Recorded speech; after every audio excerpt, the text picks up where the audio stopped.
acompañándote, por supuesto, siempre con distintas noticias, sobre todo, por ejemplo, con lo que está pasando en nuestro país con esta nueva ley de inclusión, que por supuesto tiene a las empresas tomando algunas medidas para mejorar precisamente la accesibilidad, también el buen trato, la no discriminación. Y fíjate que hay un comediante, un periodista, un consultor también, que quiere de alguna manera demostrar que las personas, por ejemplo, con problemas visuales pueden reírse, pueden trabajar, pueden hacer la vida que ellos quieran y que también a través del humor vamos rompiendo algunas barreras. Queremos conocer el trabajo de José Ignacio Cuadra, periodista, consejera y además también tiktokero, influencer, que a través de sus redes sociales también muestra ese humor que algunos han considerado negro, pero que nos ayuda, estimado, a poder aprender también y a reírnos de buena manera, no de alguien, sino que con alguien. ¿Cómo estás? Bienvenido.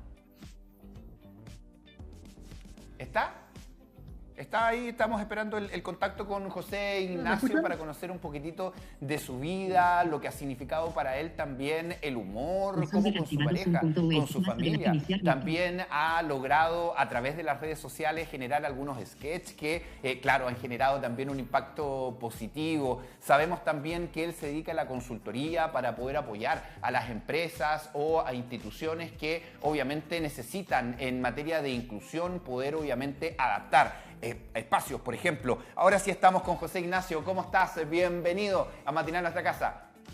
Hola, ¿qué tal? Muchas gracias por la invitación. Les quería contar que acabamos de vivir algo complejo. El Zoom no es totalmente accesible, entonces yo no tenía idea que mi cámara estaba apagada. ¿Te das cuenta? Entonces era un poco complejo, pero ya lo solucionamos, así que muy contento de estar acá con ustedes. No, te agradezco, por supuesto. Y claro, son situaciones que para muchas personas son tan comunes, tan cotidianas, pero obviamente una persona, en este caso ciega, le cuesta, obviamente, y los espacios y la tecnología a veces no está adaptada. Y también a propósito de eso, con respecto a que no sabías que tu cámara estaba activada, hay un sketch que tienes con tu señora a la hora, por ejemplo, de tener relaciones íntimas, donde, claro, ella te pregunta, bueno, ¿lo quieres con la luz apagada o no? Porque a ella le da vergüenza estar con la luz encendida. Y tú decías, a ti te da lo mismo porque de todas maneras no ves. Has querido llevar ese humor también para que las personas generen una especie de sensibilidad distinta a la que hemos vivido el día de hoy. Mira, lo que pasa es que yo creo que hay dos formas de entender ese humor. Está el humor cruel, negro, verdaderamente oscuro, que a mí no me gusta mucho, pero está el otro humor que es cotidiano y que se da simplemente por las coincidencias de la vida, nomás por los avatares de la existencia, porque tampoco uno puede andar por la vida pisando huevos, siendo que hoy día los huevos están tan caros, además. Entonces, lo que yo trato de promover con mi señora, con mi hija, es que la ceguera es difícil, es compleja, pero tú como externo a mí no me la hagas más difícil, no me la guardes todo el día. Simplemente déjame mostrar lo que tengo para entregar y si te gusta, genial, y si no, sigue de largo. Pero el problema que hay con la gente con discapacidad es que estamos todo el tiempo pensando que le falta algo. Y como siempre pensamos que le falta algo, ¿quién va a querer estar con alguien que le falta algo? Es verdad. Es verdad, y tú, claro, has tenido una vida llena de sacrificios, desde lo físico, por supuesto, pero también de lo que significa la vida misma, finalmente. Pero has logrado conseguir tu carrera de periodistas, has conseguido, obviamente, ser consultor. Preguntarte un poco, ¿cómo decides también llevar tu profesión a tu discapacidad también, o a tu problema visual? ¿Cómo logras también generar este clic en ti mismo? Mira, lo que pasa es que cuando uno estudia periodismo, uno tiene que adquirir la noción de que uno está para difundir y promover. Y yo tengo la suerte de tener trabajo, tengo varios trabajos, de hecho pude formar familia, entonces yo no necesito de una ley de inclusión laboral. Y ahí radica mi valor, porque como yo no la necesito, es más fácil pedir para mí, para otros. ¿Por qué? Porque yo no quiero que otros vivan lo que tuve que vivir yo. Porque claro, tú dices, mucha vida de sacrificio, pero ¿por qué habría que sacrificarse? Yo cuando entré a la universidad a estudiar periodismo, lo primero que pensé, ¿qué estoy haciendo acá? ¿Dónde voy a trabajar? En Mm, cambio, cuando otra gente entra a estudiar periodismo, dice, oye, me gustaría llegar a la tele, me gustaría claro. llegar a la radio, me gustaría un diario, o hacer qué sé yo. En cambio, cuando tú tienes discapacidad, naces bloqueado. Y lo que uno tiene que hacer es empezar a desbloquear esas puertas y me permite estar aquí el día de hoy, por ejemplo, conversando contigo.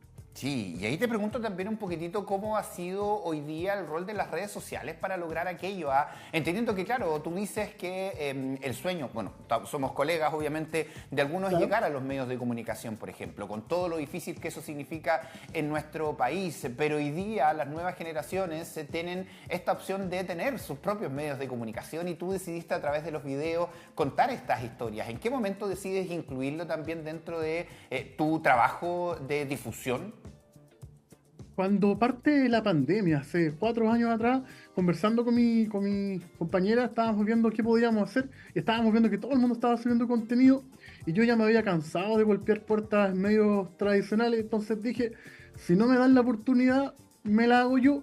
Y la gracia que tiene mi propuesta es que entidades como la de ustedes, como Canal 9, me han buscado. Yo he atraído a ustedes, no he buscado yo. Entonces eso me permite poder estar más tranquilo, poder mostrar mi trabajo y también perder un poco el miedo, porque lo que hacen las redes sociales es que permite que el otro vea cómo hago las cosas. Y eso te quita mucha ansiedad.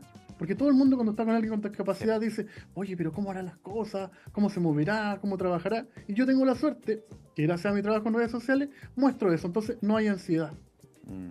Oye, quería preguntarte también por algunos referentes también que han de alguna manera puesto estas temáticas, por un lado la discapacidad física con Luis Miranda en el humor, que ha logrado también que nos riamos de esas cosas que tal vez antes nos causaban risa, algunas tallas, qué sé yo, pero nos reíamos con culpa. Él nos ha hecho no reírnos con culpa, porque finalmente es ese concepto, reírnos con él y no de él. Y también está Alexis Arroyo, en el caso de la ceguera, que es Ojitos de Huevo, que es un comediante mexicano que incluso tiene una serie en Netflix, que también él en su rutina se ríe precisamente de esta situación de no poder ver, algunas situaciones obviamente en el día a día, cómo es la tecnología incluso. ¿Cómo ves eso hoy día? Que antes no se veía finalmente. Como decíamos, no tenían espacio este tipo de situaciones en a lo mejor los medios de comunicación tradicionales. Claro, yo lo que veo con Objeto de Huevo es genial ver, por ejemplo, que el tipo ocupa un celular como el que ocupo yo, tiene los mismos programas que tengo yo y tiene los mismos problemas que tengo yo, porque fíjate, él en un punto de la serie dice, como no me están validando, me voy a validar a partir del humor. Mm, Entonces, como darle una vuelta a la discapacidad y a la encrucijada de la vida. Porque la gran paradoja que tiene la discapacidad es que tú solo dices que alguien tiene discapacidad cuando te das cuenta. Yo contarle a los amigos y a las amigas que están siguiendo el programa que yo hago un programa de radio. Y en ese programa de radio que tengo yo, un podcast, ahí en la radio de la Cámara de Diputados, cuando terminan la entrevista, algunos me dicen, oye, no tenía idea que tú no veías, como si eso significara algo. Te das cuenta claro. como que por tener discapacidad, automáticamente tú tienes que estar relegado a pedir permiso por la vida. Mm, Y el humor de Lucho Miranda y el amigo que estamos conversando, lo que nos permite es hacer las cosas un poco más fraternas, porque es cierto, es complejo no ver. Yo que quisiera, por ejemplo, conocer la cara de mi hija, mm. pero voy a estar pensando en eso todo el día. Mejor no, pues mejor reírse, pasarlo bien y ver que la vida te da colores y te quita otros. A ti también te tiene que haber quitado algún color, Sí, solo claro. que no es tan distintivo como el mío. Sí, claro, claro. Es interesante poder ir viendo eso hoy día, dándole este espacio a, obviamente, tu trabajo. También yo sé que hay muchas personas que van a aprender. Lo hemos hablado en otras oportunidades. No sabemos cómo acercarnos a una persona con problemas visuales y tú los das a conocer, por ejemplo, ahí en tus videos. ¿Qué son los errores o cuáles son los errores que cometemos a la hora de tratar de ayudar a alguna persona con problemas visuales o qué es lo que no hacemos también? Yo creo que lo principal es que de repente tú crees saber lo que necesita el otro sin preguntarle. Entonces a mí muchas veces me ha pasado que yo estoy quieto en una esquina y llega alguien y me cruza y me dice, dígame de nada, pero o deme la gracia, pero ¿de qué si yo no te pedí cruzar? Entonces, el problema que hay no es que la gente sea mala, sea culposa, es que nunca se nos ha enseñado a tratar con gente con discapacidad. Pensemos, los más antiguos, que nuestro máximo referente con discapacidad visual es Superman, Mm, ¿cierto? Y Superman esconde sus poderes en Clark Kent. ¿Y qué ocupa Clark Kent? lentes. Anteojos. Claro, Entonces, ¿cómo un cortavista va a salvar el planeta? claro, Descartado. ¿Te das cuenta? claro, es Entonces, verdad. como no hay referentes, nosotros pensamos que la discapacidad está orientada a la pobreza, a la precariedad. Una vez, por ejemplo, yo estaba en un paradero de micro, estaba parado con mi bastón y de mi bolsillo saco las monedas que tenía para pagar la micro. Entonces empiezo a contar, tin, tin, y llega alguien y me lanza 500 pesos. ¿Por qué crees que me lanzó 500 pesos? Pensó que estabas pidiendo. Claro, pero si tú hubieras estado tú ahí, no Claro. te lanza plata, solo estás contando una. Entonces, ese Eh, tipo de cosas son las que tenemos que cambiar, pero no hay que cambiarlas diciendo, no, las empresas son malas, la gente discrimina, no, hay que decir, la gente quiere aprender, pero hoy día no hay nadie para mostrar y yo he decidido tomar ese camino. Yo quiero mostrar para ver si a alguien le hace sentido y el día de mañana una mamá tiene un hijo con discapacidad, que no sea como mi mamá, y que no sufra, que no diga, chuta, ¿qué voy a hacer con mi hijo, con mi hija? Simplemente que se preocupe de ser feliz. Pero hoy día no. Hoy día estamos preocupados de, oye, podré ir al colegio, podré hacer algo. Entonces, te dicen que tienes discapacidad, perdón, y es como que te estuvieran cortando la cabeza. Automáticamente está mutilada tu ilusión. Y eso no puede ser. Y eso también me imagino que es producto de la no adaptación de espacios también, de cómo hoy día la sociedad quiere que nos comportemos de alguna manera, que seamos de alguna manera, porque si no, no somos funcionales. Hoy día tenemos esta fecha de caducidad muchas veces que les está pasando a algunas personas que van avanzando en edad, personas que obviamente tienen algún tipo de discapacidad de lo que sea, tienen miedo a salir a la calle porque las calles no están preparadas para ello. ¿Tiene que ver con eso también un poco esa reticencia de algunos papás también cuando son más pequeños, obviamente, de que el niño salga al mundo porque el mundo a lo mejor no está preparado para ellos? Claro que sí, yo recuerdo a mi papá siempre me decía, yo confío en ti, pero no confío en la calle. Y tiene que ver con esto, porque como no hay referentes, como tú no tienes modelos a quien seguir, te quieres esconder. Tenemos que pensar que la primera vez que se habló de discapacidad abiertamente fue con Teletón, Mm. y fue finales de los 70, es decir, hace menos de 50 años. Es muy poco tiempo para una república hablar de discapacidad con tan poco tiempo. El primer estudio serio de discapacidad fue recién en el 2004. 2004. O sea, hace 20 años recién venimos hablando de cifras oficiales sobre discapacidad. Entonces, tenemos dos miradas. Decimos, oye, que estamos atrasados, está todo por hacer, no hay nada, qué terrible. O decimos, mira, hay un camino abierto, un camino llano, las nuevas generaciones son mucho más abiertas que las antiguas y podemos crear, podemos construir entre todos y entender que si el mundo o la naturaleza quisiera que fuésemos sido iguales, no existiría el arco iris. Porque fíjate, el arco iris, ¿qué es lo que son? Colores diferentes. Y un color al lado del otro forma algo hermoso, ¿no? Claro, ¿Por qué no puede es hacer verdad. así con las personas? ¿Por qué la televisión tiene que ser solo para la gente que puede ver o la gente que puede caminar? ¿Por qué no puede estar, por ejemplo, alguien que no pueda caminar conduciendo un noticiario, por ejemplo? O alguien que no puede ver leyendo noticias. Y eso lo tenemos, por ejemplo, en los Juegos Panamericanos. ¿Cuántas veces habíamos pensado que alguien en silla de ruedas podía jugar tenis, alguien podía tirar al arco con la boca? Y eso que hizo nos abrió la imaginación y nos empezó a quitar los estereotipos que hay sobre la discapacidad. La discapacidad tiene muchas formas, desde alguien que está trasplantado hasta alguien que le falta una pierna, que no puede ver, que tiene discapacidad intelectual. Entonces hay muchas variables de la discapacidad y todos tenemos alguna discapacidad, solo que hay algunas que se notan más que otras. Todavía en nuestro país se sigue tratando de, ocupando una palabra bien chilena, de pobrecito alguna persona con discapacidad, como con pena. Claro que ¿Cómo? sí. Eso se denomina como porno inspiracional. Y ahí hay un video donde hablamos de eso, que tiene que ver con que la gente te observa, me observa a mí y dice, oye, mira él, que no ve, que genial. Y yo que tengo todo mi sentido, me vivo quejando. Mira, te cuento la historia. Yo cuando conocí a mi señora, esa primera semana estábamos muy enamorados, estábamos recién partiendo, entonces la gente nos paraba en la calle. Y a ella le decían, que Dios la guarde en su gloria, tan linda que usted está con él. ¿Y sabe lo que hacían conmigo? ¿Qué? 4 personas llegaron y dijeron, oye, amigo, me dan los números del loto, tú me puedes dar suerte. ¿Te imaginas que se ganó el loto después de eso? Entonces, eso es lo lindo de la discapacidad, que va a depender de cómo tú lo quieras observar, cómo se manifieste. Yo cuando era chico me daba mucha tristeza, hoy día lo veo como que es algo que está en mí nomás. No tiene nada malo ni nada bueno, es simplemente algo.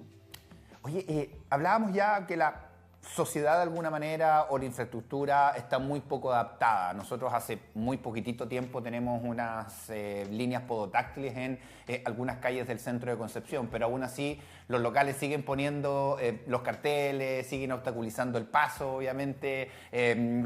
Y de alguna manera algunos dicen que la inclusión todavía en nuestro país, a pesar de ser establecido por ley, sigue siendo como de la boca hacia afuera. En tu trabajo como consultor, a ti te contratan algunas empresas para hablar sobre esta materia, para adaptar espacio. ¿En qué estamos fallando con la ley de inclusión?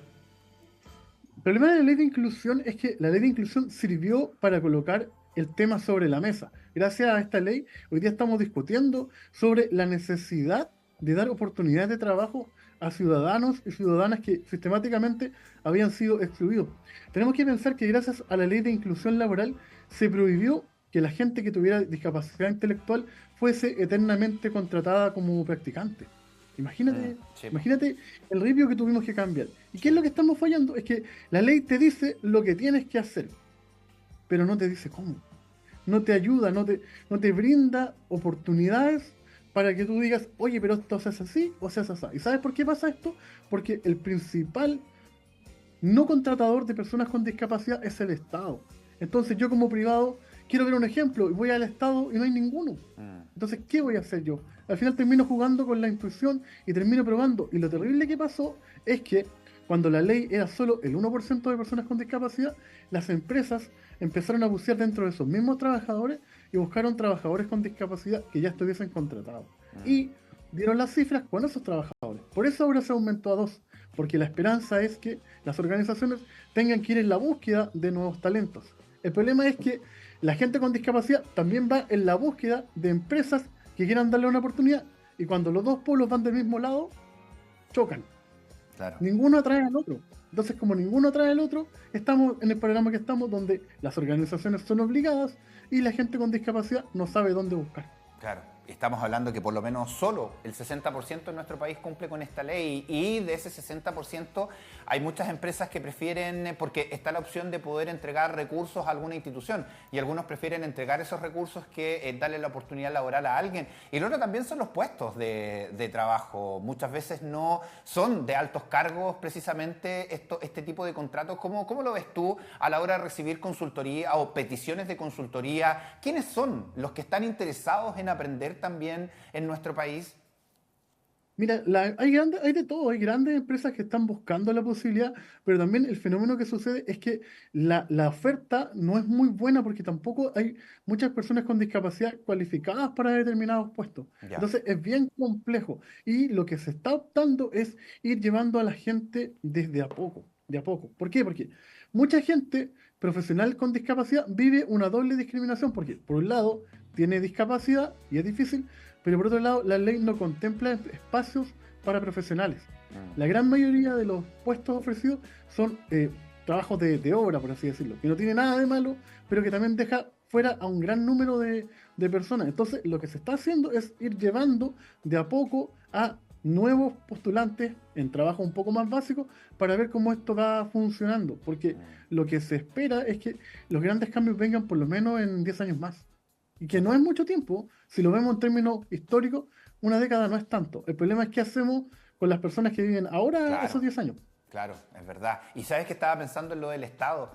Hemos tenido gobiernos que incluso o municipios o autoridades que en los cargos también que están destinados a la discapacidad, por ejemplo, no son personas con algún tipo de discapacidad. Eso también llama la atención para generar esa empatía necesaria a la hora de tomar decisiones, obviamente, de dónde se van a invertir recursos. Así que eso llama la atención también en nuestro país. José Ignacio, muchísimas gracias por acompañarnos. Te seguimos en tus redes sociales porque además de entretenerlos, sí, también nos educas, nos informas y también a través de tus redes sociales hay alguna empresa que te quiera contactar para aplicar también la ley de inclusión, para aprender más sobre este tema. También te pueden contactar ahí, ¿verdad? Claro que sí, los invito a que me puedan seguir. Mi Instagram, que es como mi centro de operaciones, es @joseignacio.cuadra. Muy agradecido por la oportunidad de estar aquí en los hogares de todos y todas los televidentes de Canal 9, un espacio de comunicación notable. ¿Por qué? Porque ustedes funcionan súper pro. Y eso es. Hay que ser pro en la vida, ¿o no? Muchas gracias por eso. Y también la invitación es a que cada vez que tengas algún tema que quieras hablar, nos contactas y por supuesto generamos este diálogo tan importante para informar, para educar y yo sé que también vuelvo a recalcar, entretener a través de tus videos porque yo me reí con más de alguno. Así que gracias por eso también. Un abrazo y por supuesto siempre líneas abiertas para generar estas conversaciones. Que estés muy bien. Muchas gracias y un saludo a todos los que están siguiendo el programa.